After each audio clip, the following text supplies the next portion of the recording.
आज की कहानी बहुत खास है दोस्तों।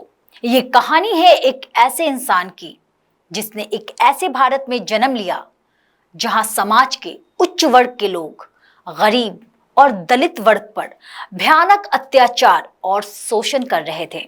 लेकिन इस घृणा, अपमान और तिरस्कार के बावजूद उन्होंने ऐसी शिक्षा हासिल की कि इतिहास रच दिया, और ऐसा इतिहास जिसकी बदौलत वो भारत के संविधान के निर्माता बने। नमस्कार दोस्तों, और आप सबका एक बार फिर से एनएसटीवी पर तहे दिल से स्वागत है।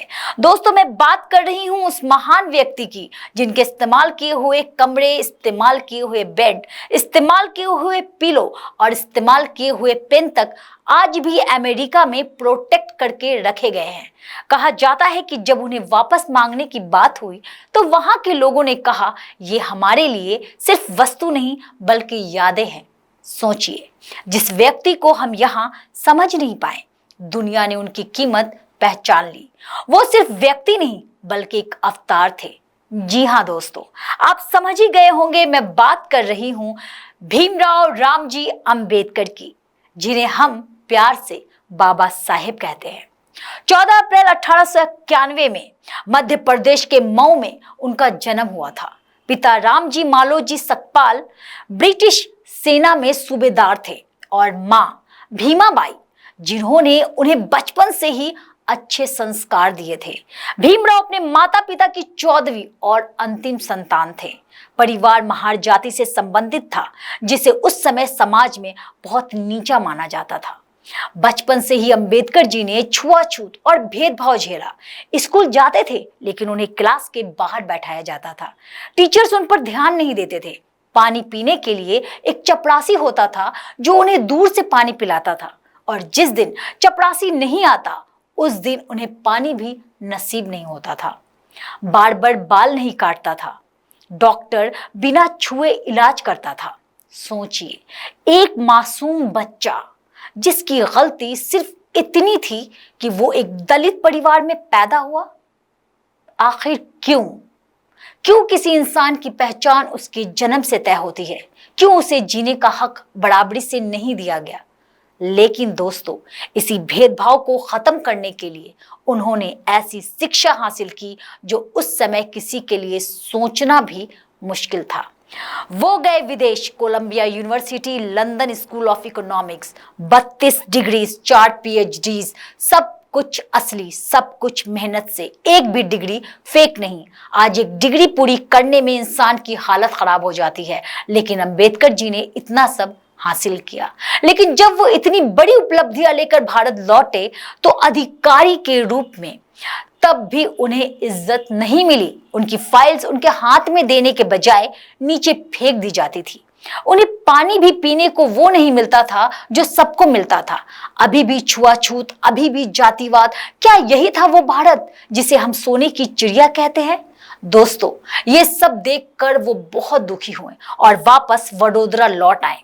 जब वो वडोदरा में थे तो सियाजी बाग में जाकर बैठ गए और रो पड़े, और उन्होंने कहा, अगर मेरे साथ इतनी ज्यादती हो रही है तो मेरे लोगों के साथ क्या क्या होता होगा।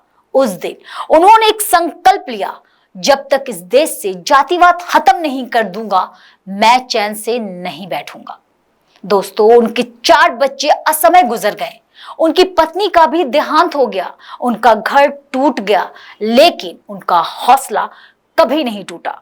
एक बार एक विदेशी पत्रकार ने पूछा, डॉक्टर साहब, आप रात भर जाग कर पढ़ते क्यों हैं? तो डॉक्टर अंबेडकर ने कहा, मेरा समाज सो रहा है इसलिए मैं जाग रहा हूं। और फिर उन्होंने भारत का संविधान लिखा, एक ऐसा संविधान जहां सब बराबर है। अगर हम महिलाओं की स्थिति देखें तो तस्वीर और भी गहरी है। अगर हम इतिहास के पन्ने पलटते हैं तो एक अलग तस्वीर दिखती है। ऋग्वेदिक काल में महिलाओं को सम्मान मिलता था, उन्हें शिक्षा का अधिकार था। लेकिन समय के साथ ये बदल गया। धीरे धीरे महिलाएं पुरुषों पर निर्भर होती चली गईं। परिवार, विवाह, धर्म जो सुरक्षा के लिए बने थे वही उनके लिए बंधन बन गए। बाल विवाह, बहु विवाह, सती प्रथा, दहेज, पर्दा प्रथा, ये सिर्फ शब्द नहीं थे, ये सच्चाई थी। सोचिए, एक ऐसी स्त्री जिसका पति मर गया और उससे कहा गया अब तुम्हारी जिंदगी खत्म, या उसे जिंदा जला दिया गया सती के नाम पर। लेकिन हर अंधेरे के बाद रोशनी आती है। राजा राम मोहन रॉय ने सती प्रथा के खिलाफ आवाज उठाई। सावित्रीबाई फुले ने महिलाओं के लिए स्कूल खोले। ढूंढू केशव कार्वे ने विडो रीमैरिज का समर्थन किया। और फिर अगर किसी ने सच में महिलाओं को अधिकार दिया तो वो थे भीमराव रामजी अंबेडकर, जिन्होंने संविधान में समानता का अधिकार दिया, महिलाओं को सम्मान के साथ जीने का हक दिया। दोस्तों, अब एक सवाल आपसे, क्या हम सच में भीमराव रामजी अंबेडकर के विचारों को समझ रहे हैं, या सिर्फ डीजे पर नाचकर उन्हें याद करने का दिखावा कर रहे हैं?